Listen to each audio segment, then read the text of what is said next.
येतो आम्ही. आई आत्या मी गाडी काढतो. बर. अच्छा.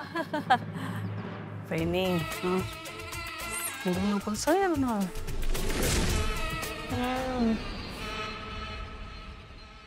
बसो. ये ना ये ना.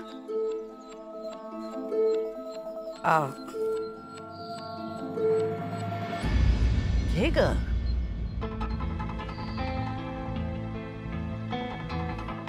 अगं काय झालं, डॉक्टरांनी त्याला काय पथ्यपाणी सांगितलं आम्हाला माहित नाही ना, त्यामुळे आम्ही काहीच घेतलं नाही. त्याला काहीतरी छान चॉकलेट वगैरे घेऊन दे त्याच्या आवडीचं. बनी असं करायचं नाही हो परत. जा आराम कर जा. जा घेऊन जा त्याला.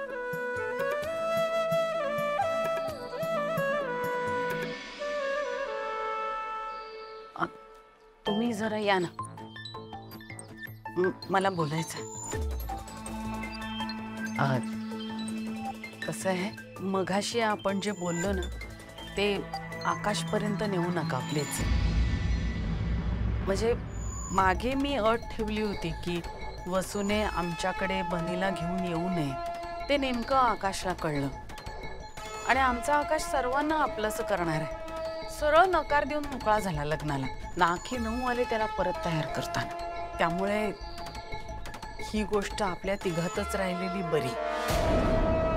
म्हणजे आकाशला आणि त्याच्या वडिलांना यातलं सांगू नका काही प्लीज. आणि ही व्यवस्था जर लग्नाआधी केली तर बरं. येऊ.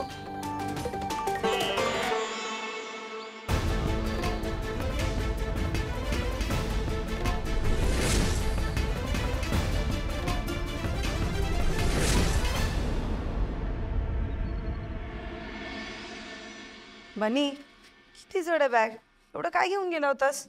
बनी बनी बनी बाळा, घाबरवलंच ना मला. आता काय घाबरायची गरजच नाहीये. का? कारण माझा बाबा आहे ना. आईला विचार, बाबाने कसं हिरो सारखं मला वाचवलं होते. मी असा पडलो होतो, बाबाने मला असं उचललं, गाडीत ठेवलं आणि मला हॉस्पिटलला नेलं. विचार नाही ला, हो की नाही? बाबा होतो म्हणून मी वाचलो. हो का? बाबाचा खूप मोठा फॅन झालेला दिसतो एक मुलगा. माझा बाबा आहेच तसा. बाबाने फादर्स डेला पूर्ण दिवस माझी काळजी घेतली. विचार नाही ला, हो की नाही आई?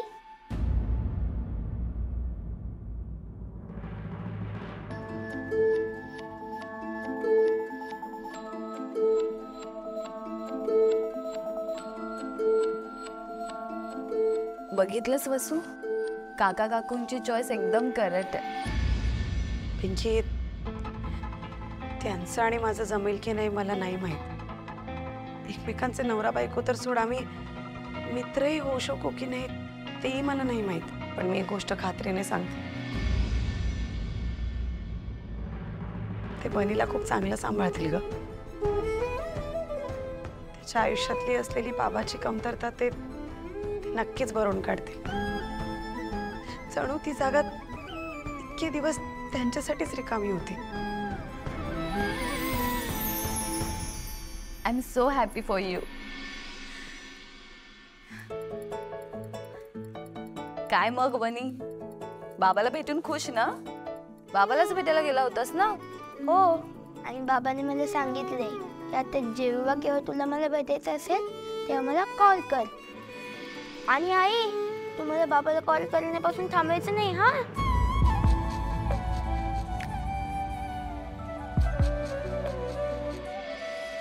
बाबा बाबा बाबा बाबा, आज तरी आम्हाला सोपवायला येणार आहेस का की त्या बनीकडे चाललाय? हो हो हो हो हो हो,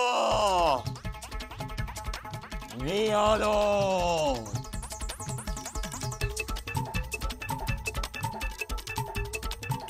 कोण दादा? मला कोण दादा दादा माहित नाही. मी आहे राक्षस आणि न झोपणाऱ्या मुलांना मी पळून नेतो.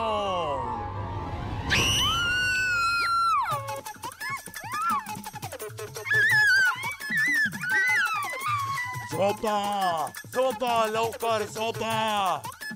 न झोपणाऱ्या मुलांना राक्षसापासून धोका.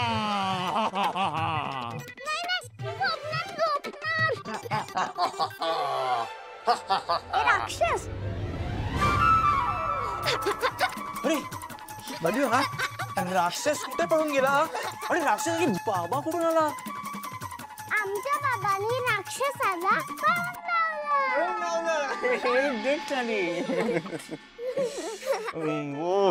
तुम्ही दोघी ना अशाच हसत राहा. तुम्ही दोघी हसलात ना की मला खूप बरं वाटतं. आय नो तुम्ही माझ्यावर रागावला होतात कारण आपण काल फादर्स डे सेलिब्रेट नाही करू शकलो. हो पण मी तुमच्याकरता एक सरप्राईज प्लॅन केलंय. काय सरप्राईज? सरप्राईज आहे, मी नाही सांगणार. ना ओके ओके सांगतो सांगतो सांगतो. सो आपण येत्या संडेला फुल फॅमिली, फुल ठाकूर फॅमिली एक फॅमिली पिकनिकला जाणार आहोत.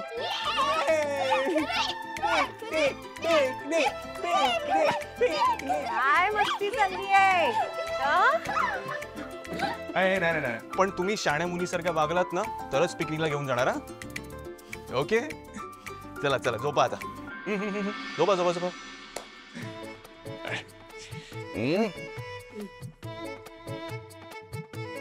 गुड नाईट बाबा. गुड नाईट बाबा. Good night my little princesses. We love you. And Baba loves you too. Mwah. Good night.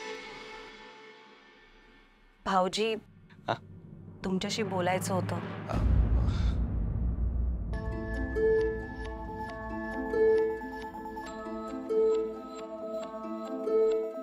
भाऊजी तुम्हाला टेन्शन आलं असेल ना की चिनू मनू वसुंधरा आणि बनीला ऍक्सेप्ट करतील की नाही.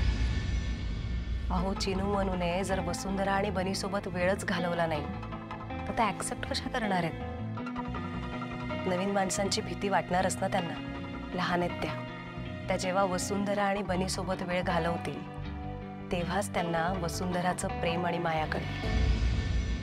मी काय म्हणते, आता तुम्ही पिकनिकचा प्लॅन केलाच आहे ना तर वसुंधरा आणि बनीलाही तिथे बोलवून घ्या.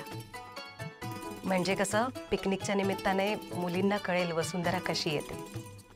आणि मग बघा मुली स्वतःहूनच तुम्हाला म्हणतील की बाबा तुम्ही ह्याच मुलीशी लग्न करा म्हणून.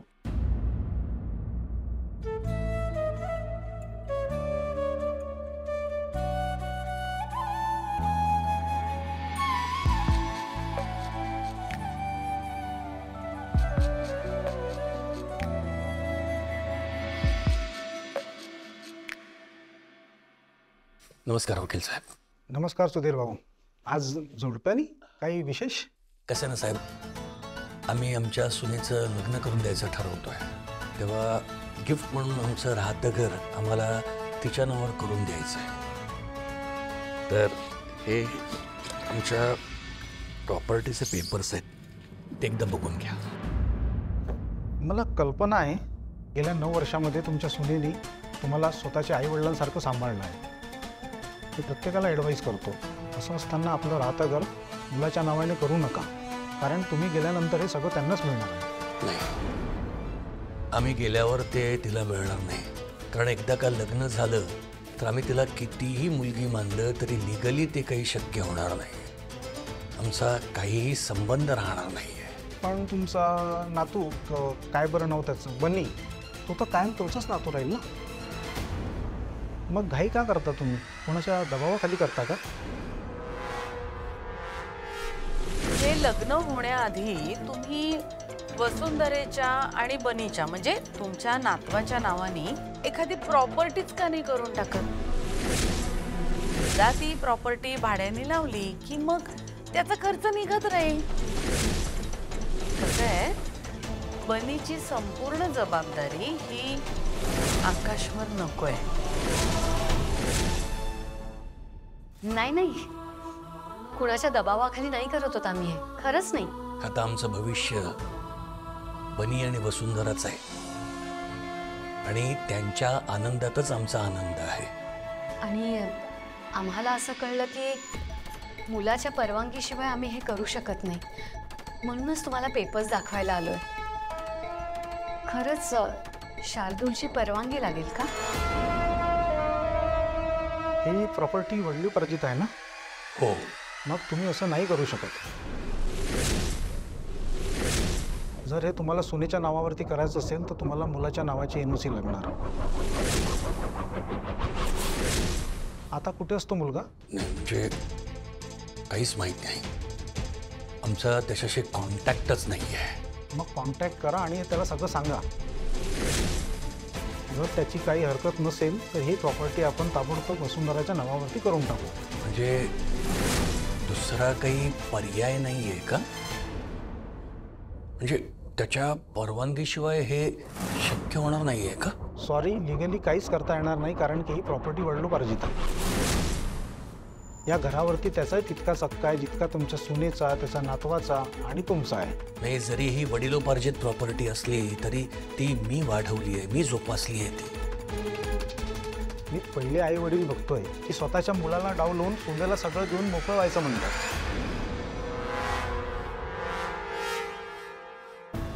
तसंच काही कारण असल्याशिवाय कुठल्या आई बाबा असं करतील वकील साहेब. पण आम्हाला आमच्या घरातला कुठलाच हिस्सा आमच्या मुलाला द्यायचा नाहीये. तुम्ही एकदा बोलून बघा, कदाचित तू तयारी होईल.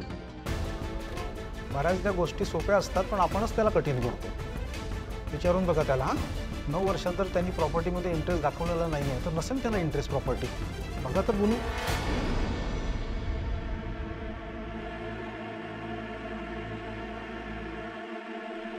बघतो. Okay, thank you. येतो.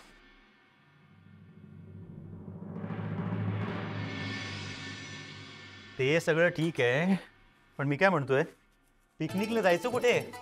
मला एक मस्त स्पॉट माहितीये. मुंबई पासून जवळ आहे, 1 तासाच्या अंतरावर आहे. आपण तिकडे जाऊयात ना. तिकडे स्विंग आणि गार्डन पण आहे. चिनू मनू खूप एन्जॉय करतील. मस्त. तुला कसं माहिती का स्पॉट? तू जाऊन आलीस का याच्या आधी? बाबा बघ ना यार, कसं करते. मी मैत्रिणींच्या फोन मध्ये बघितले तरी फोटोज. बरं, तुझ्या मैत्रिणीकडे पत्ता घे, आपण बघूया. ओके. वहिनी मला चहा नको आहे, थँक्यू. बरं. भाऊजी, तुम्ही वसुंधराला फोन केला होता का? नाही, अजून नाही. काम? अरे करायचंच ना. काय लाजतोयस का तू? अरे लाजायचं काय त्यात? कर बिंदास कर. वहिनी आली की अजून मज्जा येईल आणि बनी पण एन्जॉय करेल ना. एक मिनिट, बनी अजून पूर्णपणे रिकवर झाला नाही ना? येतील का मग ते? हो, ते फोन केल्यावर कळेल ना. जा, तुम्ही आधी फोन करा वसुंधरा.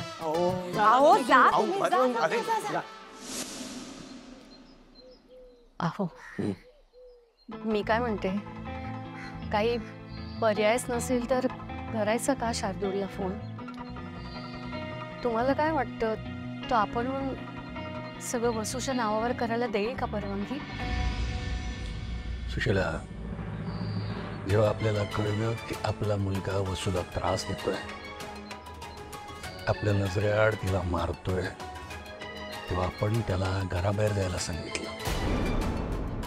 त्याला इतकी वर्ष झाली,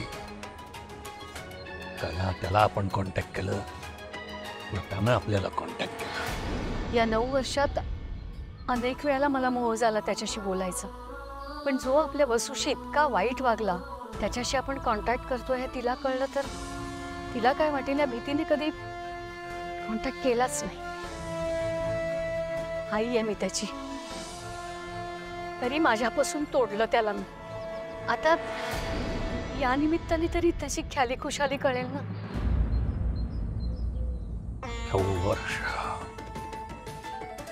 9 वर्ष तो आपल्यापासून लांब आहे.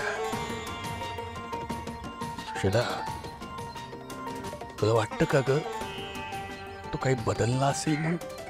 9 वर्ष म्हणजे काही थोडा काळ नाही. माणसं बदलतात एवढ्या काळात. आपण नाही का बदललो, आपल्या सवयी बदलल्या. त्याला तर घराच्या बाहेर राहावं लागलं. बदललाच असणार तो.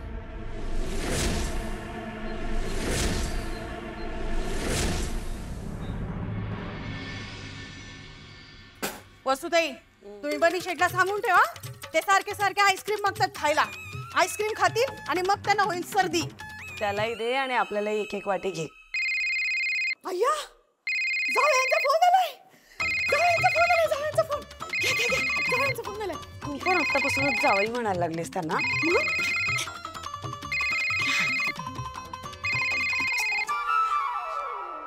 हॅलो. हॅलो, मी बोलतोय. इथे पण मीच बोलते. येत्या रविवारी आम्ही चिनमुनू करता एक पिकनिक प्लॅन करतोय. तर तुम्ही आणि बनी पण येऊ शकाल का? पिकनिकला? कोणासोबत? पिकनिकला?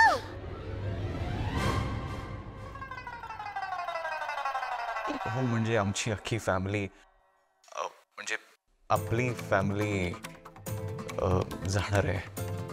तर तुम्ही आणि बनी पण आलात तर, अर्थात बनीला पॉसिबल असेल तर. हो, आवडलं असतं आम्हाला, पण बनी अजून पूर्णपणे बरा नाही झाला. मी एकदम ठणठणते. हे काय चालायला पण लागलंय. डान्स करून दाखवू? हे तुला झोपायला सांगितलं होतं ना, जा. कशाला आलास बाहेर? कोणता आईस्क्रीम बनवायला दूध आणायला गेली का ते बघायला आलो होतो. पण पिकनिक बद्दल कोण बोलतंय?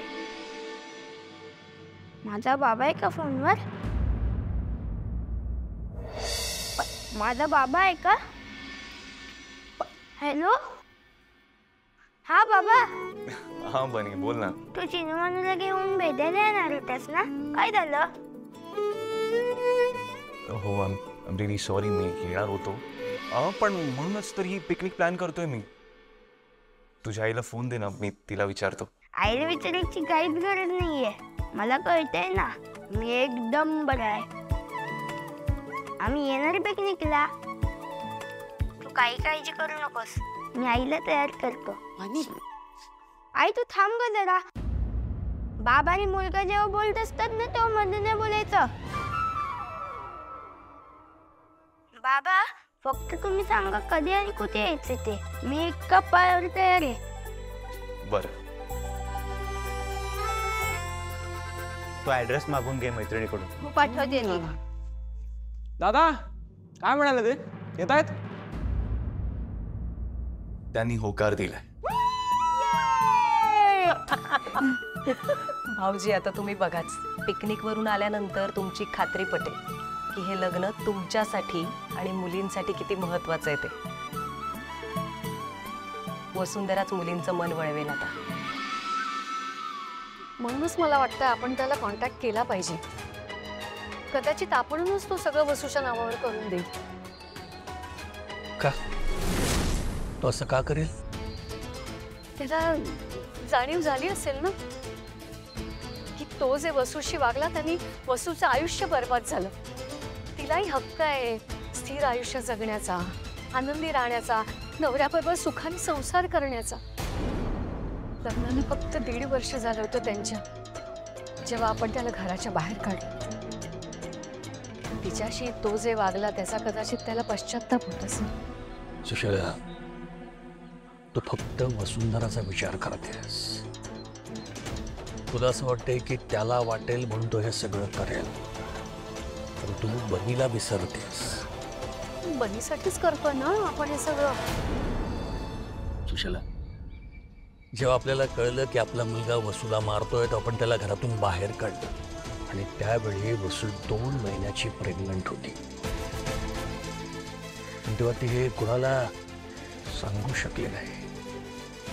म्हणजे आपल्या मुलालाही माहित नाहीये की तो बनीचा बाप आहे. खरंय. आपण जसं बनीपासून बाबाला लपवलं तसं त्याच्यापासून हे बनी लपलेलंच आहे. त्याला हे माहित नाहीये की बनी आपला मुलगा आहे आणि आपण आपल्या मुलाच्या आयुष्यातली 9 वर्ष मिस केली. त्याला हे जेव्हा कळेल ना, तर कदाचित तो खूप रागवेल, चिडेल. पण कुणीही चिडेलच ना. सुशीला, मला तर भीती वाटते आहे की की जेव्हा त्याला कळेल की बनी आपला मुलगा आहे आणि त्यानंतर त्यानं बनीला आपल्यापासून तोडायचा प्रयत्न केला तर नाही, आपला शार्दूल असा आहे ना की आपण त्याच्या मुलाबद्दल त्याच्यापासून लपवलं हे जेव्हा त्याला कळेल ना तर तो आपल्याला कधीच माफ करणार नाही. त्याच्या आणि त्याच्या मुलाच्या ताटातुटीबद्दल तो आपल्याला जबाबदार धरेल. आणि म्हणूनच सांगतोय, शार्दूलला कॉन्टॅक्ट करणं हा पर्याय नाही. ही प्रॉपर्टी वसूच्या आणि बनीच्या नावावर करायला आपल्याला वेगळा पर्याय शोधावा लागणार.